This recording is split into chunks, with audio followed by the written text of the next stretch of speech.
नमस्कार, जेके अपडेट में आपका स्वागत है। मैं अश्विनी गुप्ता। जैसा कि आप जानते हैं कि धारा 370 और 35A को हटे हुए, जम्मू कश्मीर से हटे हुए करीब 2 साल आज पूरे होने को हैं। और इन 2 सालों में जम्मू कश्मीर में क्या बदलाव देखने को मिले, केंद्र द्वारा जो दावे किए गए थे कि धारा 370 हटने के बाद जम्मू कश्मीर में एक अलग से विकास की क्रांति मिलेगी, अब उसी पर बात करने के लिए यहाँ हमारे साथ मौजूद हैं भाजपा की वरिष्ठ नेत्री और जम्मू कश्मीर, अगर हम बात करें तो जम्मू कश्मीर महिला मोर्चा की विजय अध्यक्षा रह चुकी हैं और अब मौजूदा समय में जम्मू नगर निगम की डिप्टी मेयर हैं पूर्णिमा शर्मा जी। तो इन्हीं से बात करते हैं कि इनको 2 साल में क्या बदलाव महसूस हो रहे हैं। पूर्णिमा जी, जेके अपडेट में आपका स्वागत है। आप बताएं कि ये जो 2 साल में धारा 370 हटी है, 2 साल में क्या क्या बदलाव जो है वो आप देखने को महसूस हो रहे हैं।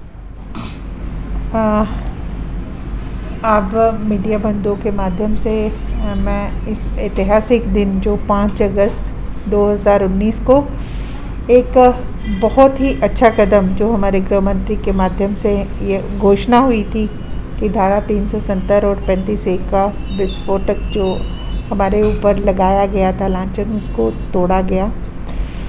उससे हमें गुलामी की जंजीरों से निजात मिली। आपने देखा पिछले 63 सालों से जो हम एक लोकल पार्टीज़ का भोग यहाँ पे भोग रहे थे, यहाँ जो अलगाववाद का हम लोग शिकार हो रहे थे, ये मेनली इट्स द बेस।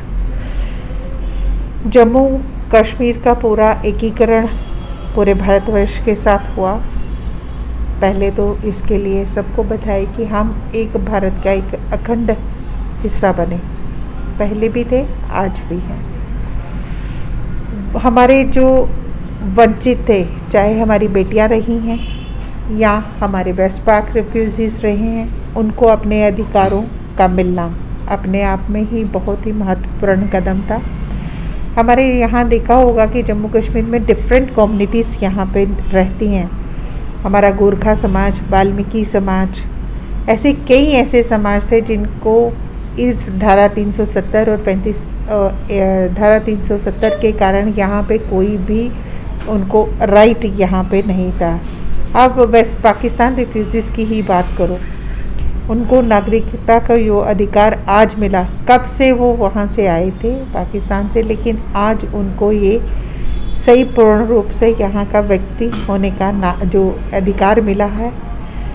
ऐसे ही बहुत से ऐसे अधिकार हैं, जैसे हमारी बेटियाँ अगर कोई बाहर ब्याही जाती हैं, उनको अधिकार मिला कि अगर खुदा ना खास्ता अगर परिवार में एक ही बच्ची होती थी और अपने माँ बाप का सहारा रहती थी, अगर उसकी शादी कहीं बाहर हो जाती थी और उसके सारे राइट्स जो थे, या चाहे प्रॉपर्टी राइट्स थे, उसके ख़त्म हो जाते थे। लेकिन आपने देखा होगा कि पहले धारा 370 टूटने के बाद उनको अधिकार तो मिला, लेकिन फर्दर अमेंडमेंट जो एक सब क्लास में हुई, उससे उनके हस्बैंड्स और प्लस उनके बच्चों को भी अधिकार, यहाँ प्रॉपर्टी राइट्स मिले। मतदान का अधिकार वेस्ट पाकिस्तान रिफ्यूजीज़ को जो नहीं था वो भी मिला। लोग बाहर की जो एजेंसीज यहाँ पे अपना बिजनेस चलाना चाहती थी या यहाँ कोई अपना निवेश करना चाहती थी, वो नहीं कर पाते थे मात्र धारा 370 के कारण। लेकिन आज वो भी बड़ी बड़ी जो हमारी फर्म्स हैं एक प्रयास कर रही हैं। ये हमारी इल्लक रही कि जैसे ही धारा 370 टूटी, तुरंत ही हमारे यहाँ कोविड ने दस्तक दे दी पूरे भारतवर्ष में। उन कारणों से कहीं पे इसमें हमारी जो स्पीड है वो कम रही। हमारे IIM, IIT, एम्स, कितने ऐसे हमारे केंद्र जो है वो खुलने जा रहे हैं, जिससे हमारे यहाँ एक एम्प्लॉयमेंट का एक हब बनेगा। हमारे बाहर से कितने निवेशकर्ता यहाँ आने के इच्छुक हैं। शायद अभी हमारे थोड़ी देर पहले हमारे LG साहब से हमारी मीटिंग हुई थी, उन्होंने भी बोला था कि हमने जब उनके समक्ष ये प्रस्ताव रखा कि अगर हमारा जम्मू कश्मीर में हमारा एम्प्लॉयमेंट का टॉपिक सबसे पहले प्रायोरिटाइज़ किया जाए, तो आई थिंक कि ये जम्मू के लिए बहुत अच्छी बात रहेगी। तो उन्होंने हमें आश्वासन भी दिया था कि अगर कोविड का पीरियड 2 साल का जो 2019 से यहाँ दस्तक दी हुई है, सॉरी 2021 से, वो अगर नहीं होता तो बहुत से ऐसे निवेशकर्ता यहाँ आ चुके होते, हमारा इंडस्ट्रियल सेटअप बन चुका होता और हमारे कई ऐसे, आप हेल्थ सेक्टर में ही देखो, ऐसे कितने इंस्टीट्यूट्स यहाँ खुल जाते जिनके कारणों से हमारे यहाँ के लोकल्स को, उनको एक एम्प्लॉयमेंट तो मिलता ही मिलता, लेकिन हमारी जो स्वास्थ्य व्यवस्था यहाँ की है उसमें भी काफ़ी सुधार आता।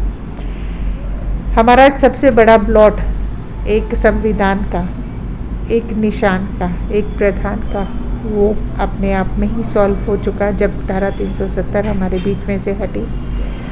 ऐसी अनगिनत उपलब्धियां रही हैं हमारी, लेकिन जो प्रायोरिटाइज हम करना चाहते थे कि हमारे यहाँ का युवा वर्ग जो बाहर जा रहा है अपनी नौकरियों की तलाश में, अपने जीवन यापन की तलाश में, उनके लिए जो एक प्रॉपर स्टेप्स हमारी एडमिनिस्ट्रेशन के द्वारा उठाए जाने थे। आपने देखा होगा कि अभी हमारे केंद्र में बैठे हमारे प्रधानमंत्री जी का आत्मनिर्भर जो स्कीम चली है, ऐसी बहुत सी स्कीमें यहाँ चली हैं जो यहाँ स्टेट बेस्ड भी हैं और केंद्र बेस्ड भी हैं।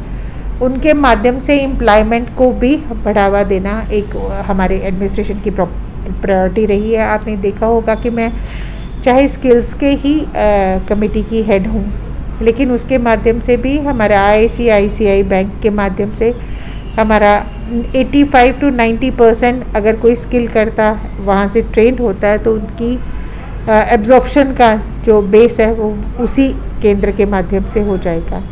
हमारा CLC सेंटर की इनॉग्रेशन हमारे LG के कर कमलों के माध्यम से हुई है, उसमें भी अगर कोई स्किल्ड पर्सन्स वहाँ अपने आप को रजिस्टर कराते हैं तो उनको एम्प्लॉय करने का, उनकी सेवाओं को जनता के प्रति समर्पित करने का बीड़ा जो है वो एडमिनिस्ट्रेशन आज खुद उठा रही है।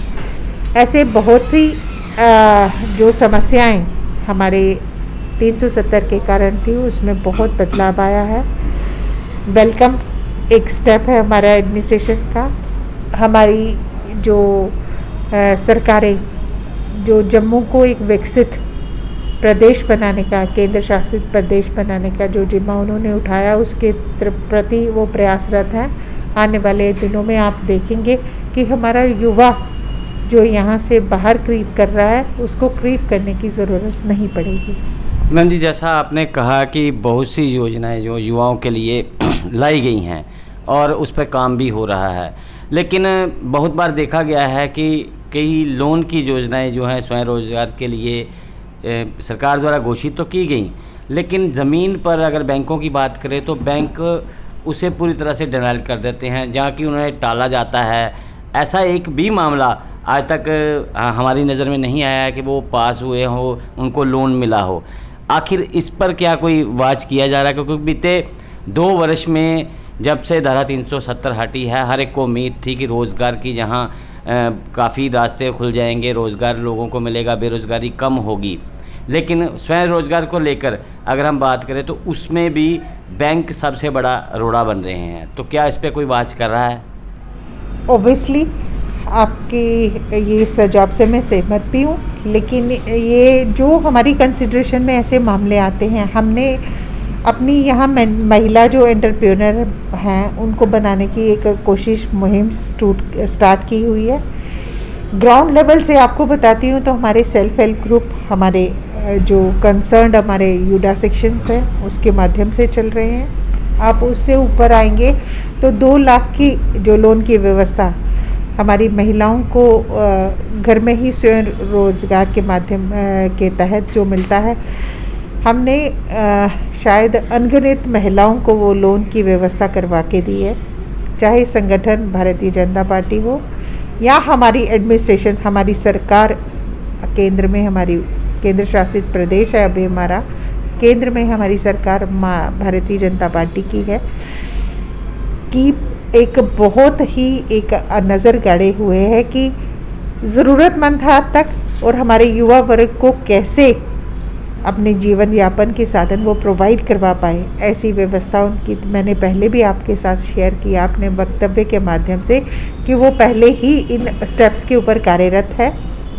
संगठन के एक कार्यकर्ता होने के नाते से हमारा भी दायित्व बनता है कि जो भी योजनाएं हमारे चाहे केंद्र से हों या हमारे प्रदेश की हों, हम ज़रूरतमंद हाथ तक एक कार्यकर्ता, एक सिपाही के नाते दोनों के बीच में हाथ और योजना के बीच में एक पुल का काम करते हुए कोशिश करते हैं। चाहे हमारा महिला मोर्चा हो, युवा मोर्चा हो, हमारा भारतीय जनता पार्टी के डिफरेंट हमारे सेल्स हैं या हमारे डिपार्टमेंट्स हैं, उसके माध्यम से प्रयास किया जाता है कि हर युवा वर्ग को काम मिले, हर ज़रूरतमंद हाथ को लोन मिले, उसकी व्यवस्था को कैसे सरल बनाकर उन तक पहुंचाना है।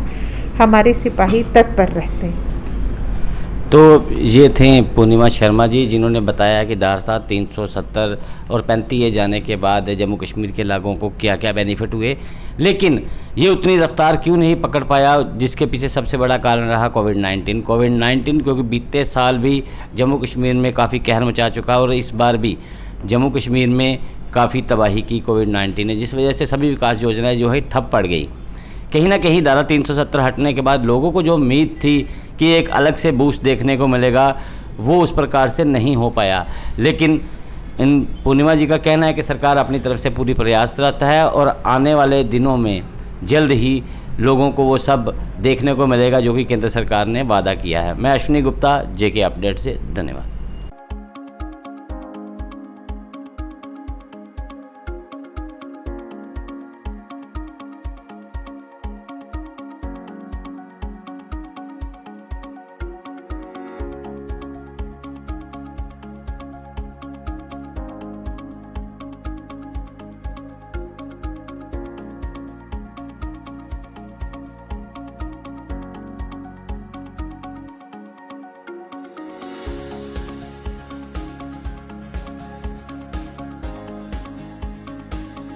I hope once you visit this campus, your all queries regarding admission shall be fulfilled. Do visit us before seeking admission anyway.